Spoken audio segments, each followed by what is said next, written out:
E aí, seja muito bem-vindo ao canal 7 de Teologia. Aqui é o professor Sérgio Lendes e hoje é dia de Escola Bíblica Dominical e estamos nos aproximando do final de mais um ano.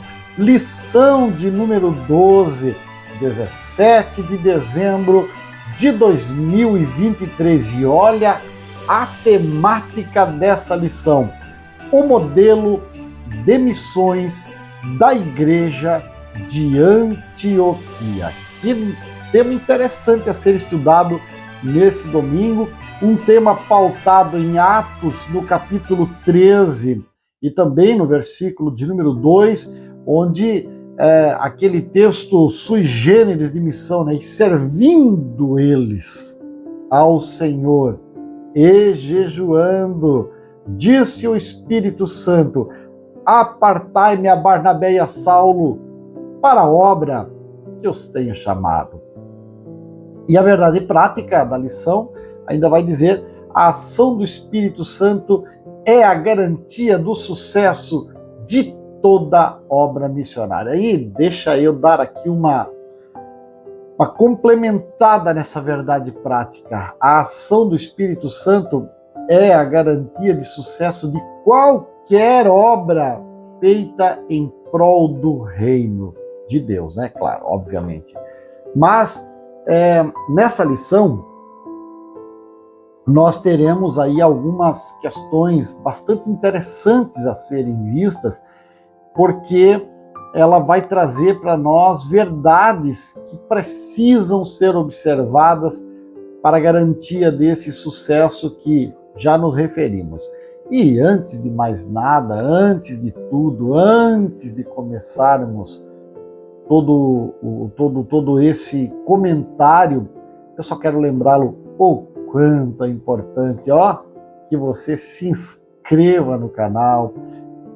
Aliás, por que a gente fala isso novamente sempre? Porque toda semana eu preciso revisar os canais dos quais eu gosto, que eu sigo, e me reinscrever, porque não sei por que cargas d'água essas inscrições acabam sendo canceladas pelo YouTube. E isso é importante para que o canal se mantenha e fique no ar. Então inscreva-se no canal, verifique, dá uma olhadinha, não custa nada, é só você baixar aí o botãozinho de inscrever, compartilhe com conhecidos, com amigos. Claro, se gostou, deixa o like, faça o comentário, peça o assunto que você gostaria de assistir, de compartilhar aqui nesse canal, tá bom? Isso é importante para nós. Dito isto, vamos pensar na lição, porque logo na introdução ela vai trazer para nós assim: estudaremos a respeito da primeira igreja cristã formada por gentios, que é a igreja de Antioquia. Veremos a sua fundação e formação, sua vida ministerial, sua comunhão, como foram os resultados produzidos da prática missionária da igreja. Teremos, portanto, uma amostra clara de que nessa igreja havia uma dinâmica simples, porém profunda: jejum e oração para pedir orientação ao Espírito Santo, jejum e oração para executar a orientação do Espírito Santo. Uma prática missionária na dependência do Espírito Santo. Diga-se de passagem, essa questão de dependência do Espírito Santo, ela não somente é uma característica exclusiva da igreja de Antioquia, essa igreja de muitas raças, de muitos credos, de pessoas oriundas de muitas nacionalidades, mas nós vemos aqui o que seria o modelo para o restante do mundo gentílico posterior, porque a igreja de Jerusalém, ela foi praticamente fundada pelo próprio Jesus. Ele foi o mentor dos apóstolos, e os apóstolos deram continuidade ao seu trabalho quando eles de fato fundam a igreja de Jerusalém.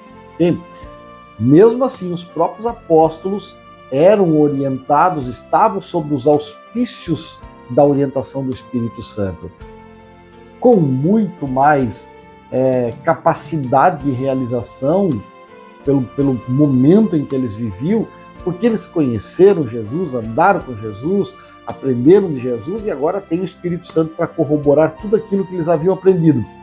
Mas a igreja de Antioquia, essa não. Essa já era fruto do trabalho do Espírito Santo através dos apóstolos. A maioria deles não conheceu a Jesus. Então, eles se conectam com o reino e começam a obra, como eu e você, que um dia começamos sem entender nada do que estávamos fazendo aqui. E por isso a necessidade da dependência do Espírito Santo, não somente para conhecer a vontade de Deus, mas também para realizar a vontade de Deus. E aí a nossa lição, ela vem como sempre, 3 pontos, né? Primeiro ponto, a igreja de Antioquia, naturezas e características. E é bastante assunto para ser tratado ao longo do domingo, teremos mais tempo, né? Depois o segundo ponto, uma igreja missionária em ação, e também vai trazer algumas verdades, e o último ponto, o serviço de missões. Mas quando ele traz para nós esse primeiro ponto, a igreja de Antioquia, naturezas e características, tem uma parte nesse primeiro subtópico que diz: não por acaso essa cidade tornou-se a segunda capital do cristianismo, depois de Jerusalém, a sede das missões da igreja cristã. Não é por acaso, por quê? Porque as pessoas que migraram para ali e foram alcançadas pelo Evangelho, eles conseguiram entender o que é que se deve ser como igreja. E, a meu ver, o modelo de Antioquia é o modelo a ser copiado para o mundo. E você vai me perguntar, professor, que modelo é esse? É que eu costumo dizer aqui na minha congregação que quando nós nos reunimos enquanto igreja cristã, é como se não houvesse outra igreja na face da terra. Nós temos aqui São José, 43 congregações. Quando nós nos reunimos em culto, é como se não existisse mais nenhuma igreja cristã, de nenhuma denominação, nem mesmo as nossas outras 42 congregações, elas deixam de existir. Para Deus, para o olhar de Deus, quando eu me reúno com a minha congregação, eu tenho a responsabilidade de gerar e de gerir o reino completamente. Eu preciso produzir, enquanto congregação, enquanto reino, enquanto igreja cristã, todos os dons, todos os talentos, todas as chamadas, todas as vocações. Ao que você vai me dizer, professor, é impossível uma única congregação ter todos os dons, talentos, vocações, chamadas. Pois é, aqui está o grande desafio de missões para cada congregação. Precisamos ter em vista isso. Se você é professor, se você é aluno da escola dominical, neste domingo, conseguir entender que a minha congregação, se ela não tem profeta, ela não pode buscar profeta em outra congregação, ou em outra denominação, ou em outro lugar. Ela precisa se reunir como Antioquia, orar, jejuar, buscar a Deus, estar na presença dele, para que ele, o Senhor, providencie para nós aquilo que nos falta. E como é que ele vai providenciar, professor? 2 formas. Ou ele pega alguém que está entre nós, algum dos nossos, responde às nossas orações, anseios e absorve a capacidade de alguém, o temperamento dessa pessoa, absorve de uma forma a transformá-lo e capacitá-lo com o dom necessário, com o talento, com a vocação ministerial, enfim, ou nós fazemos o que a igreja foi chamada para fazer, evangelizar, ganhar almas para Jesus, e vamos buscar lá fora alguém que Jesus vai trabalhar, como trabalhou o caso de Paulo, que era o tal do Saulo de Tarso, o perseguidor, e disse: eu vou fazer dele um apóstolo dos gentios. Então, ou nós buscamos a Deus para que alguém do nosso meio seja, ou nós buscamos a Deus para nos capacitar a ganhar alguém para Cristo, discipulá-lo, prepará-lo para que ele seja isso que está aqui. Então a igreja de Antioquia, ela não foi em Jerusalém buscar dons, talentos e capacidades. Ela não foi em outra congregação contratar, pescar em aquário, como é o que mais se faz. Gente incompetente, gente que não tem nada de Deus, que perdeu a visão de reino, sai do nosso meio, rompe e sai pescando no aquário alheio. Isso não é de Deus, entenda, porque Deus tem mais para nós. Há 8 bilhões de pessoas no mundo. Com certeza a maioria esmagadora nem conhece o Evangelho. Ganhe estas pessoas para Cristo, busque ao Senhor para que o Espírito Santo capacite gente para colocar ali ao seu lado para que você seja uma igreja completa. Você entendeu? Bom, professor é isso, professor pode falar, né? Pastor, quando fala, até ofende, mas professor pode, porque o professor tem preparo para isso e ele poderia, eu poderia dizer aqui, assim diz o Senhor, tá? Então, o ponto 2 da lição que você vai trabalhar ao longo desse domingo, 9 horas, na escola dominical da igreja, mais perto da sua casa e mais perto da Bíblia, é uma igreja missionária em ação. E aqui está, ó. Havia alguns profetas e doutores, havia uma liderança servidora, havia um momento para buscar a Deus, e nesse o Senhor diz: apartai-me a Barnabé e a Saulo.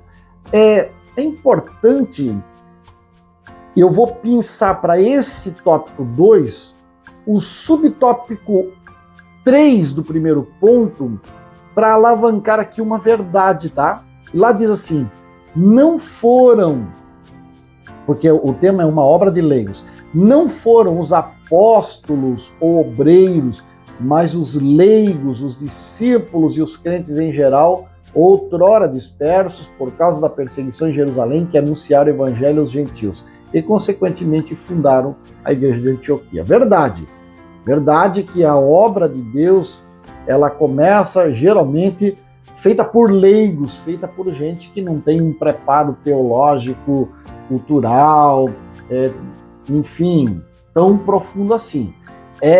Andando e semeando, abrindo a boca, testificando de Jesus. Concordo, grau, gênero e número. Porém, é preciso verificar uma coisa. A obra de Deus, missões, o trabalho do reino, o implante de uma igreja, não é feita por gente que não tem cultura, que não tem capacidade, que não tem estudo teológico, que não tem preparo. Precisa ter preparo, sim, senhor. Se não tiver preparo, vai dar tudo errado, tá? Olha o currículo de Barnabé, olha o currículo de Saulo, olha o currículo do próprio João Marcos, que depois deu uma treta lá com Paulo. Isso aí você vai verificar tanto na Bíblia quanto no domingo pela manhã, nós não vamos nos deter. Mas perceba que para realizar o trabalho de Deus, sim, tem que ter preparo. Você vai dizer: mas os apóstolos eram homens leigos, pescadores, gente do campo, lá. Porém, lembre-se que eles passaram 3 anos e meio, mais ou menos, em uma escola intensiva com o próprio Jesus. Imagine, eu tenho ex-alunos meus que me encontram hoje pelo caminho, que me encontram, enfim, aí pelas ruas e diz: o meu professor, e eu fiz isso aqui, ó, tão mínimo, me deixei usar por Deus de uma maneira tão mínima para edificar algumas vidas em umas poucas aulas, e já sou ovacionado, sou querido por alguns alunos. Imagine você viver 24 horas por dia durante 3 anos e meio numa escola intensiva com o próprio Jesus. Ah, meu irmão, aqueles homens não eram mais homens leigos, homens simples, homens qualquer, homens do povo, homens qualquer outra coisa. Ali você tinha doutores da palavra, da vontade de Deus. Isso precisa ficar muito claro. Então, aí você tem material suficiente para conversar, tá? E aí nós vamos para o terceiro ponto, que é o serviço de missões. Então ele vai tratar o início das missões cristãs, e é bastante interessante uma leitura, Atos 13, 14, depois 15, no concílio, 16, 17, todas aquelas viagens de Paulo e tal. Uma coisa que ficou para mim muito saliente é a última frase do segundo subtópico desse tópico 3. Diz: eles poderiam dizer, de sã consciência, missão cumprida. Essa pergunta, porque o próximo tópico é prestando contas, ela precisa ser martelada dentro da minha e da tua cabeça diuturnamente. Não pensa que essa vidinha de mesmice que você está vivendo hoje, você diz, não acaba nunca, minha luta, meu sofrimento, meu problema, minha rotina, minhas dificuldades. Não pensa que essa vidinha miserável em algumas situações, ela vai durar para sempre. Assim como a vida de riqueza, de alegria, de felicidade segundo o mundo, também não vai durar para sempre, tá? O que interessa é eu pensar que daqui a 1 minuto, 1 hora, 1 dia, 1 ano, daqui a 10 anos, eu não sei, quando eu der o último suspiro, eu vou poder botar a mão no meu peito e dizer missão cumprida ou ficou faltando alguma coisa. Que essa palavra seja reflexiva e que ela desperte a muitos cristãos que estão brincando de cristianismo, achando que a última hora não vai chegar. Ora, se ela não chegar na forma do arrebatamento, ela vai chegar na forma do último suspiro. Esteja preparado para te encontrares com o teu Deus. Uma prova disso é que a conclusão vai dizer, à luz dessa lição, podemos afirmar que a igreja cristã cumpre o seu propósito quando a cultura de missões faz parte da sua rotina. Você já falou de Jesus para alguém hoje? Tá aí uma boa pedida, uma boa oportunidade para começar a tarefa do filho, tá bom?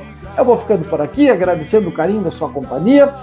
Lembrando a você como é importante de você deixar o seu like, de compartilhar, de curtir, de comentar, de fazer um pedido do assunto que você gostaria de que nós tratássemos aqui.